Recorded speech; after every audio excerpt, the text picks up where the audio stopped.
বারাকাতুহু। সংগ্রামী বন্ধুগণ, আমি আপনাদের কাছে প্রথম একটি চাওয়া আপনাদের কাছে, সেটি হলো আমরা যেহেতু ইমানদার মুসলমান, আমাদের আওয়াজ এবং আমাদের জবান থেকে যেটা বের হবে সেটা সুউচ্চে বের হতে হবে। কারণ আমরা এখানে উপস্থিত হওয়ার জন্য তিনটা কারণ আছে। কয়টা কারণ? সবাই জোরে বলেন, কয়টা কারণ? এক নম্বর, আল্লাহ রাসূল সাল্লাল্লাহু আলাইহি ওয়াসাল্লাম আমাদেরকে শিক্ষা দিয়েছেন। তিনি বলেছেন, যখন কোথাও তোমরা অন্যায় দেখো তখন তোমরা তোমাদের হাত দিয়ে প্রতিহত করো। যদি সেই শক্তি না থাকে তোমরা তোমাদের জবান দিয়ে প্রতিহত করো।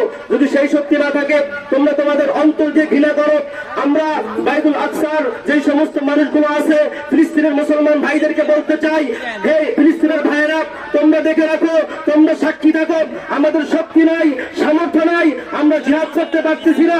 এজন্য আমরা প্রতিবাদ করে তোমাদের সাথে রয়েছি।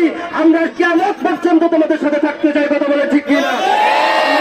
দ্বিতীয় নম্বর কারণে যেখানে আমরা এখানে একত্রিত হয়েছি, দ্বিতীয় নম্বর কারণ হলো আমাদের সেই ফিলিস্তিনের গাজার মুসলমান ভাইয়েরা, ছোট্ট ছোট্ট শিশুরা, নারীরা আমাদের কাছে আহ্বান করেছে, ও দুনিয়ার মুসলমানেরা, তোমরা আহ্বান হয়ে আমাদের আহ্বানে সাড়া দিয়ে একত্রিত হয়ে যাও, মাঠে ময়দানে মিছিল করো, যুদ্ধ করো, জিহাদ করো। এজন্য আমরা তোমাদের ডাকে সাড়া দিয়ে আজকে আমরা হোসেনপুরের মাঠে একত্রিত হয়েছি। কথা বলে ঠিক কিনা? তিন নম্বর কারণ আমরা একত্রিত হওয়ার তিন নম্বর কারণ হচ্ছে জাতিসংঘের কাছে আমাদের একটাই চাওয়া এবং দাবি, তোমরা স্বজনপ্রীতি বাদ দাও, স্বজনপ্রীতি বাদ দিয়ে মুসলমানদের পক্ষে তোমরা কথা বলো। কথা বলে ঠিক কিনা? জাতিসংঘকে দেখেছি এরকম ইউনাইটেড নেশন অর্গানাইজেশন, যারা মানবতার কথা বলে কিন্তু তারা মুসলমানদের পক্ষে কোনো কথা বলে না। আমরা শুধু তাদেরকে দেখেছি ইহুদি, মুশরিক, গাদ্দিন বদ্দিন, তাদের পক্ষে লড়তে দেখেছি।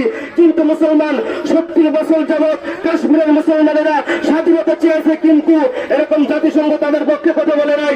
আমরা দেখেছি 65 বছর যাবৎ ফিলিস্তিনের মুসলমানেরা স্বাধীনতা চেয়েছে, কিন্তু জাতিসংঘ তাদের পক্ষে কোনো কথা বলে নাই। আমাদের জবাব, আমাদের চাওয়া, জাতিসংঘ তোমরা কেন চুপ হয়ে যাবে? বলে ঠিক কিনা? মুসলমান ফিলিস্তিনের মুসলমান ভাইদের পক্ষে তোমাদেরকে লড়তে হবে, কথা বলতে হবে, এটাই আমাদের চাওয়া। যদি বলেন কথা ঠিক কিনা? এবার আমি আমার বক্তব্য শেষ করছি। আসসালামু আলাইকুম ওয়া রাহমাতুল্লাহি ওয়া বারাকাতুহু।